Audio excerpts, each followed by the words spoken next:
So what's going on, guys? Buckeye here, and welcome to episode 4 of the SMR BTS series.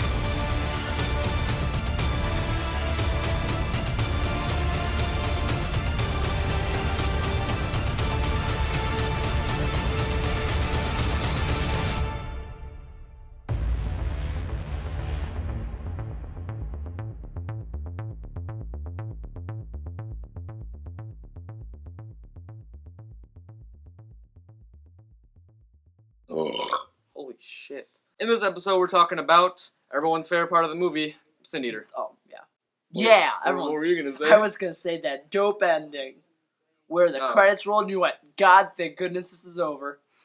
True. Real talk. Everyone's favorite part's Sin Eater. So what we're going to do first, team, is we're going to discuss how this is really the first time we've seen the character in a fan film. Because he has been in... He has. Peter's Web, I believe. He has made a cameo in Peter's Web. But not really as a character, more as a cameo. Now, what we did is we took not only a really bizarre character, because you look at Spider-Man fan films, there's really 4 characters they do. They do Shocker, they do Goblin, There's a lot of Venoms. There's a lot of Venoms, and there's, like, Crime Master. Yeah. Six-Side. Six-Side started that, and then a couple people did Crime Master after. But, like, Sin Eater is a character who was around during the Alien Suit Saga. So he's this character that, like, tested Spider-Man. He's someone that I found very interesting due to the death of Jean DeWolf comics. So, like, if you look at him, and here's, like, a picture of the comics version. If you look how that looks, that's a bizarre-looking character. But it's what runs him that's very interesting. In the comics, it's a bit different. It's this police captain who, like, wants to do what's right. That was something that we couldn't really do because we didn't really ever introduce the police. So Sin Eater is more or less this character who's supposed to kind of mirror Spider-Man in a little bit in our film. He's someone who's taking his own power and responsibility and delivering it through his own means. Whereas Spider-Man runs from the ideas and morals of Uncle Ben, Sin Eater runs from what he believes are the morals of God. So that's why if you look at what he does them all through this very narrow view of what he sees the world. It's not like Punisher, where he has a just reason. He's doing it because he thinks it's what he knows is right. That's what makes Sin Eater very interesting, is he's this different kind of villain. Even with our outfit, it kind of mirrors the comics, kind of doesn't. We wanted the green mask, and we wanted the purple trench coat. The interesting thing for me about Sin Eater is he is insane. But with Harry, we have a very uncontrollable insanity, where it's a lot more eccentric. Harry's putting on a scene. When the Goblin comes out, he wants to make his presence known. He wants to be in-your-face insanity. Whereas Sin Eater is insane. He has a very twisted viewpoint of the world, but it's more a controlled insanity, where he's not cackling, he's not performing. Sin Eater is very glad to operate in the background. My favorite part kind of just, like, gets to the point. Exactly. Like, it's not monologuing. Boom, shotgun. The thing Especially in the Jean DeWolf thing, it's like it wasn't like a drawn-out thing. It wasn't. He went in, we walked in, he shot her. Boom. Ate some food. Which we'll get into a moment, actually, what a Sin Eater itself is. But the thing I liked about Sin Eater a lot is I got to kill Shocker. And I know that sounds really funny, and it is funny. But Shocker is probably this character who does nothing. He's worthless. So what you do is you take this worthless character who's done so many times in fan films. He symbolizes the cliche of a character. And you take that also mixed with this being one of the worst portrayals of that character. Yeah. So you have this character who's a greater, more like complex character, take out the cliche, and that's very interesting. Now, if any of you are wondering what a Sin Eater is, we briefly explained it in that monologue. In the monologue, a little bit. But what it is, a Sin Eater was a person in the old Catholic society who, when a person died, they would bring the Sin Eater to the burial, and on top of their grave would put like a plate of food, and the Sin Eater would eat the food as a way of consuming the sins of the deceased person, putting them onto their own soul. So what you can see with Sin Eater, our film, is he does that. When he kills Jean DeWolf, he has his dinner, and he acknowledges that now Jean's sins are on him, and then he's cleansing her. It's very interesting. So Sean wanted to do a one-take scene, and I said, I love one-take scenes. I love Birdman. I said, so why don't we have the death of Jean DeWolf be in one shot? Why don't we have Sin Eater walk into the house, touch like a little angel statue, put it down, face down, to say that there is nothing protecting Jean, look across, go in, shoot Jean DeWolf, walk past, go to the kitchen, bring out food. It took us an hour to do this. And this is one of the few scenes where we actually cared about continuity. We filmed, my phone maybe on like 50-ish. Yeah, we got down to like 1%. We did like 5 or 6 takes, and my phone was on 1%. Because we messed up. Yeah. We had to get the scene right, and this was our last chance. My phone was on 1%, and it was actually perfect. worked. The eating scene is really funny because I had to keep putting the food back in the fridge, so it was like really cold by the time we were done. It was really cool. Cut it out of the movie. If people would have seen it, you were using a spoon. I was. Hold on. You were using a spoon and a knife to cut your food. I cut that out of the movie because it just looks ridiculous. But it kind of ruined a cool shot where it's like you cut it up, you eat it, and then I pan over to a cross. It was a cool shot. It was a cool shot. So why'd you get a spoon instead of a fork? Because fork? I tried to like take out salad with a fork and it didn't work well. I did that like the first couple times and like it wasn't moving the salad and it wouldn't go like really fast. So I'm like, a spoon will work. Well, like what you and could do. And then I thought I could have grabbed. Yeah, I know. You could have grabbed all 3. I could have grabbed all 3. Right. Yeah. Symbolize Father, Son, Holy Ghost, and whatnot. We're really deep into this. Like all religion, the spork is what really matters. So here's some BTS of that day. What's going on, guys? We're walking to Peter's house, doing the Sin Eater scene. So yeah, this is gonna be in the blooper reel probably, or the other behind the scenes stuff. Which will all come out after the film. Yes, that's why we're talking about Sin Eater right now. Yeah, because you won't. This is not Sin Eater's introduction scene. The introduction scene is gonna be filmed over there. Yeah. With Shocker and Spider-Man. Where Shocker dies, so you guys all remember that part. I feel like some of you guys are going to be sad that we killed Shocker. No, they won't. Yeah, they will. People will be like, oh, Shocker kind of sucked. But then they'll be like, oh, why'd you guys kill him, though? They'll be like, oh, dang, we missed his deep emotional character. Yeah. His arc in the first film was so great. He fell down, then he stood up and fell down again. In the finale, you know what happened? What do you do? He fell down. Oh. The duck sucks. He did fall down. But hey, he made Spider-Man fall down. Spider-Man made him fall down. It He truly is Shakespearean. It's poetry. It's poetry. And it's poetry in motion. It's true. Get it? Because it's in motion? Haha, you're so clever. Thank you. Die. This is Gene DeWolf's house right here. AKA Peter's house. This is where she will be dying in. This is the bed, the room, and yes. Here he is, the man himself. Well, do you have any actual food I can eat? No, those are cookies. Cookies are actual food. Cookies are really good. Cookies are my life force. Oh, perfect. This is like real food. What you got? What is it? Like chicken. Oh, yeah. That's perfect.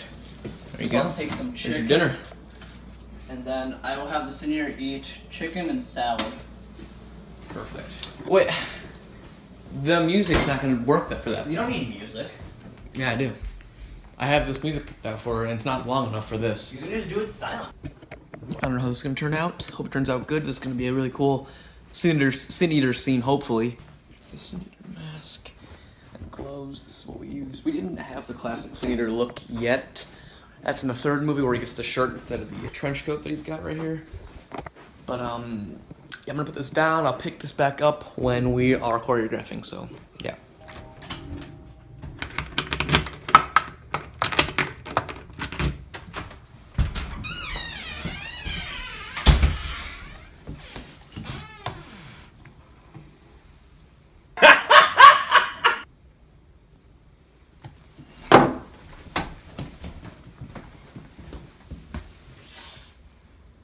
I'm sorry, Gene.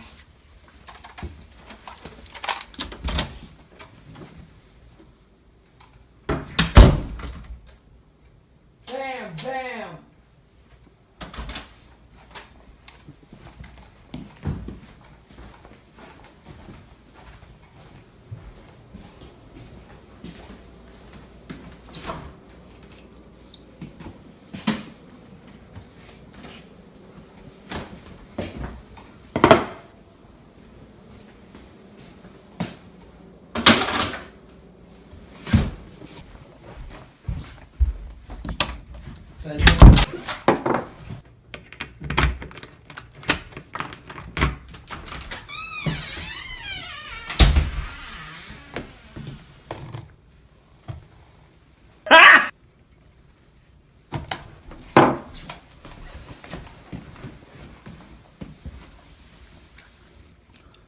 I'm sorry, Jane.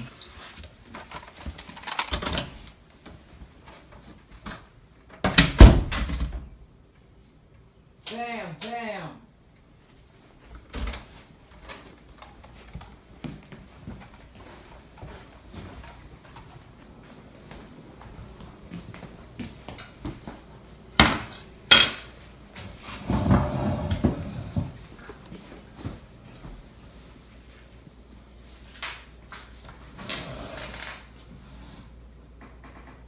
Lord, as I pray before you, I want you to know that the sins that Jean DeWolf has committed shall not be put on her soul, but on mine.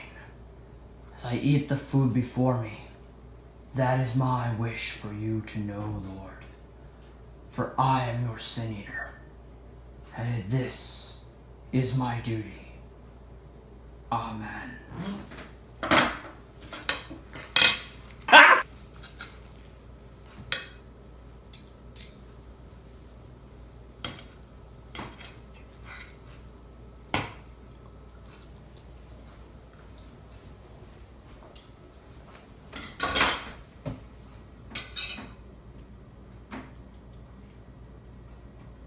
Okay, I think we got it. Yeah, okay, so now that you've seen that, let's talk about the third movie and what Sin Eater's role would have been that. What would have happened is we would have had Sin Eater team up with the Goblin, and kind of like they work together to take out Spider-Man. But here's the interesting thing. Later in the movie, like, Sin Eater does something, and like Spider-Man confronts him and says, hey, you realize, man, that you more or less sold yourself to the devil, being the Goblin. And Sin Eater's like, what? No, that's impossible. He's like, no, the devil doesn't come in like black Oh no, horns. yeah, I love that. Whatever the That I line wrote is. that. I was like, the devil doesn't come, or the devil doesn't come to you in pointy horns and a red cape. He comes to you as everything you ever wanted. Yeah, and Sin Eater realizes that his desire to like change the world and follow God's path had led him to his own path of sin. And plot twist, he ends up not being able to like handle that truth and that responsibility that he thought he had, so he ends up killing himself. Mm-hmm. And that was That would have been it's the same. The third movie would have been the same thing as Retribution. There would have been some really amazing scenes in But there would there, have been a lot of stuff but together, and it would have been really messy and the thing is, Sin Eater, because of all the other stories that we had to put in there. and it would have been really bad because Sin Eater, who was a major part of our second movie, would have been reverse Goblin, and he would have been pushed to the side, which is sad because Yeah. I really liked this character. Mhm. It was a character that I think has a deeper moral than a lot of the other Spider-Man villains. He's kind of like a Batman level of like a good character. Yeah. And that's what I really like about the character. I'm happy everyone else really liked him. Yeah, me too. Okay? All right, so we're gonna get into the interview now. Let me get my phone with the questions. All right, so let's start off with. I think we kind of already said this. Why did we want to do Sin Eater? Because 3 reasons. A, he has a good backstory. B, he fit into our overall message of what it means to take life and what it means to be responsible. And 3, not any other people have really done him, and we could do our own fresh take on the character. True. How did you like playing him? I really liked playing him. In the forest scene with Daredevil and Spider-Man, the scene where Spider-Man goes, "Why did you kill Jean I DeWolf?" pushed him up against the tree. The original line was only, Jean Jean Wolf DeWolf had had sinned, sinned, she got what she deserved. But And Peter... so the line you have about Moses and everything, I had improv that. Yeah, like Moses and the Egyptians, man. Or, just the Egyptians. yeah, kind of like talking about, well, yeah, because that's what it is. They talk about the Egyptians and how, God's wrath, and that was entirely improv on my part. Yeah. Do you think Sin Eater was a good addition to the movie? I think he was the best addition to the movie. Yeah. Personally, that's... Yeah. Is there anything you wish that we would have done differently with Sin Eater, or like something that you would have done differently at a day? I really wish... I wish... I like what we had for the one-shot take. I wish we had been able to do it 1 or 2 more times Yeah, to me too. perfect it. Yeah. But I do like what it ended up with, and I like the fact we have a whole like 2 minutes of a one-shot take. It was pretty cool. Do you think this movie would have been better if we focused only on Sin Eater, like if we ended the Goblin storyline in the first movie? Honestly, yes, because it's not that the Goblin storyline in this is necessarily bad. It's the fact that there's not enough of either. Like, it's not enough of it to be fully compelling. We would have had to make the movie longer to actually. Exactly. So I think if we had made it Sin Eater centric, it would have been more compelling for him as a character. Definitely. Thank you guys for watching episode 4 of the BTS series, and yeah, this is the last of actual BTS for the movies that we filmed. Yeah. Next episode, we'll be talking about like what Punisher Manhunt would have been. Okay. And yeah, Cool. see you guys later.